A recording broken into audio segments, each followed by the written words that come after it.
Oh, how's it going today? So we're gonna slam on the brakes here and take a little turn.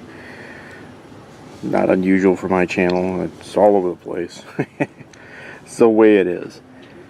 So I went to the Hamfest the other day and got a whole bunch of stuff out of the junk boxes. You kind of just grab a handful of ones or a pocket full of quarters and start kind of shopping your way through the market there. Try not to rough up the natives, and no problem. So I got this out of a box of junk for $1. I'm not sure what it is. I just picked it up because it looked interesting. It was $1. And I'm not sure what this is. I think I know.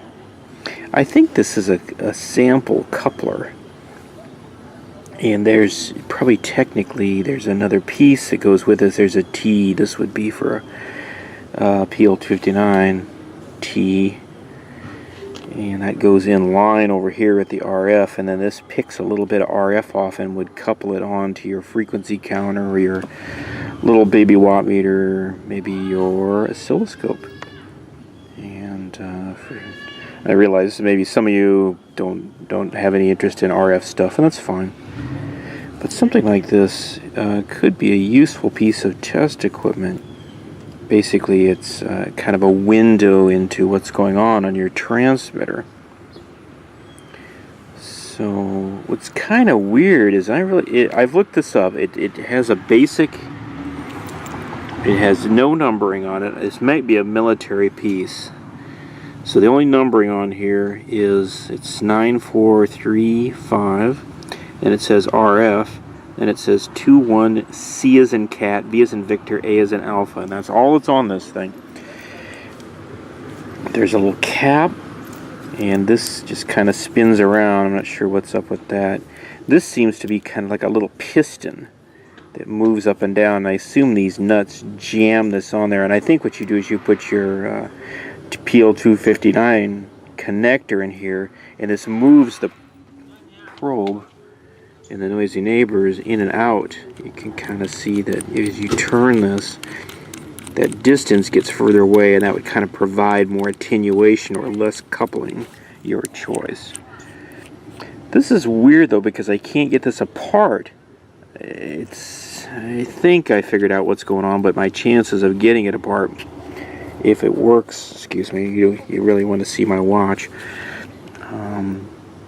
If it's put together the way I think it is, I'd have pretty minimalistic chance of getting this apart. How this is held together, I believe, there's a kind of a chubby flat C-clip in here. See that there? That brass or copper looking piece? I did get that out. There's a sleeve in there that comes loose but won't come out. I've tried unscrewing this. It seems like it just goes up against a stop. I think, if you look in here, it's very hard to see.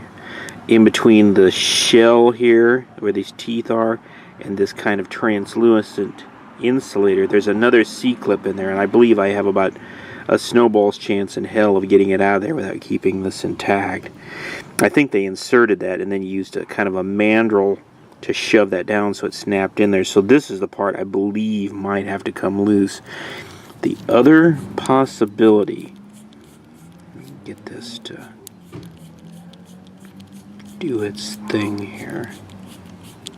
The one thing that makes me think this may not be a coupler is this just swivels around. It doesn't make a very good connection. There is no connection between this end, the center, and this end that you can kind of see here as soon as I get it kind of put back together. These jam nuts, I've taken them off and fiddled around with this every which way. So I think the PL259 and its prong go in here, and this is electrically isolated, but not to RF or AC voltage. So it's kind of like a capacitor, a variable piston type capacitor. The other thing I could think of is that maybe this centerpiece and this piece here are screwed or threaded together, and they may have actually put a tiny bit of Loctite on their dope, and then it's been put together, and I'll never get the thing apart.